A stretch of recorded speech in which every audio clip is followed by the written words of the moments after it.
श्री राधे, जय श्री कृष्णा। सभी देशवासी, सभी राष्ट्रवासियों को राधे राधे। देखिए, कल जैसा मुझे कुछ लोगों से अवगत कराया गया, कुछ लोगों ने मुझे कहा कि भगवान की भक्ति पूजा करने में बहुत अच्छा लगता है, बहुत अच्छा है, परंतु धन का होना बहुत जरूरी है। तो जो लोग भजन करते हैं, जो लोग भक्ति करते हैं, पूजा पाठ करते हैं, उनके पास धन की कमी क्यों हो जाती है? मुझे तो ऐसा नहीं लगता कि जो लोग पूजा पाठ करते हैं उनके पास धन की कमी हो जाती है। परंतु हाँ, एक चीज जरूर है, भगवान ने एक बात कही है, यस्याहम् अनुगृह्णामि हरिष्ये तद्धनम शनैः। जिस व्यक्ति को मैं प्रेम करता हूँ, स्नेह करता हूँ, जिसके ऊपर मैं विशेष कृपा करता हूँ,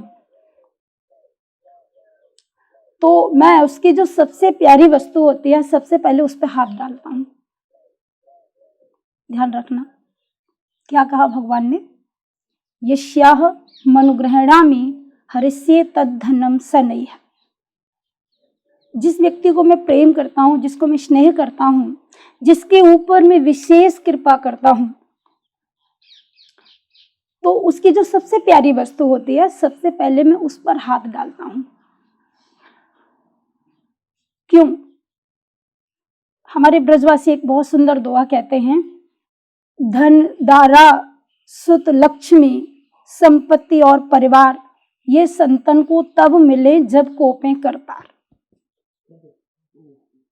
किसी संत को धन मिल जाए, पत्नी मिल जाए, संपत्ति मिल जाए, सुख मिल जाए, कोई बढ़िया पद मिल जाए, प्रतिष्ठा मिल जाए, सम्मान मिल जाए, यश कीर्ति, सारी चीजें उसको मिल जाए, तो ये समझ लेना चाहिए कि भगवान हमारे ऊपर गुस्सा है, प्रसन्न नहीं है। क्यों? ये संतन को तब मिले जब कोपे करता है।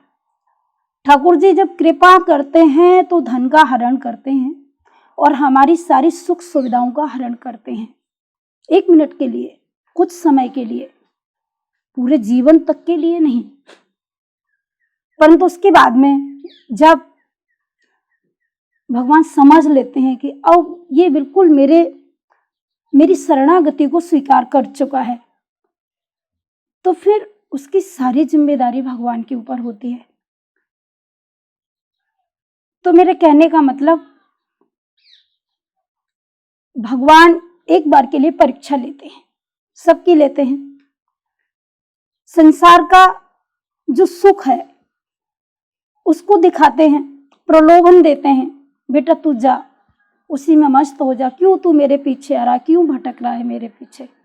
परंतु फिर भी यदि वो नहीं मानता, आप एक सीधी सादी बात समझ लीजिए, किसी माँ का कोई छोटा बच्चा हो और माँ कहीं जा रही हो और बच्चा उसके पीछे रोता रोता रोता रोता उसके पीछे चलने लग जाए, तो वो माँ उसको बार बार वापस करती है, तू घर जा, परंतु बच्चा वापस नहीं होता। फिर माँ उसको टॉफी देती है, बिस्किट देती है, खिलौना देती है, अब तू जा घर। तो जब उसको बार बार देती है, परंतु उसके बाद यदि वो बालक को उसका वो टॉफी लेके घर लौट आता है तो माँ उसको नहीं ले जाती साथ में। और यदि वो टॉफी लेने के बाद भी वो जिद कर जाता है कि नहीं मुझे तो माँ के साथ ही जाना है, टॉफी से काम नहीं चलना ना, तो फिर माँ उसको ले जाती है, क्योंकि उसको ले जाना मजबूरी हो गया, फिर वो ले जाएगी। तो बिल्कुल जैसे भगवान ने एक बहुत सुंदर श्री रामचरितमानस में आया है कि करऊं सदा तिनके रखवारी, जिम बालक राखे महतारी।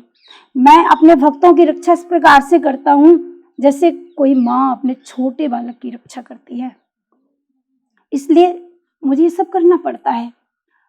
तो धन, वैभव, सुख, ये सारी चीजें उसको मिलती हैं और भगवान उसको देते हैं, परंतु एक बार के लिए वो उस पर हाथ भी डाल देते हैं।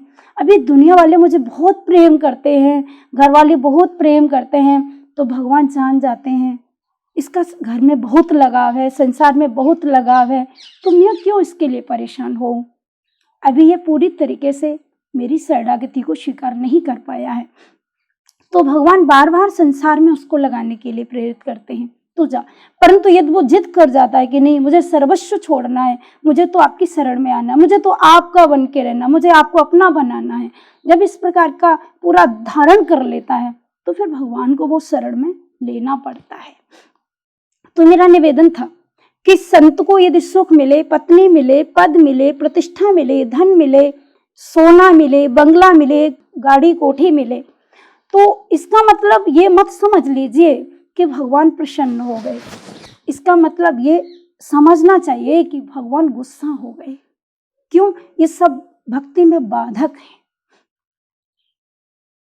परंतु साधना करते करते जब वो भगवान की ओर बढ़ जाता है, इतना बढ़ जाता है कि उसकी भक्ति इतनी प्रबल हो जाती है, तब भगवान कहते हैं अब तू मेरी शरण में आ गया। सबके ममता ताग बटोरी, मम पद मन ही बांध भर डोरी।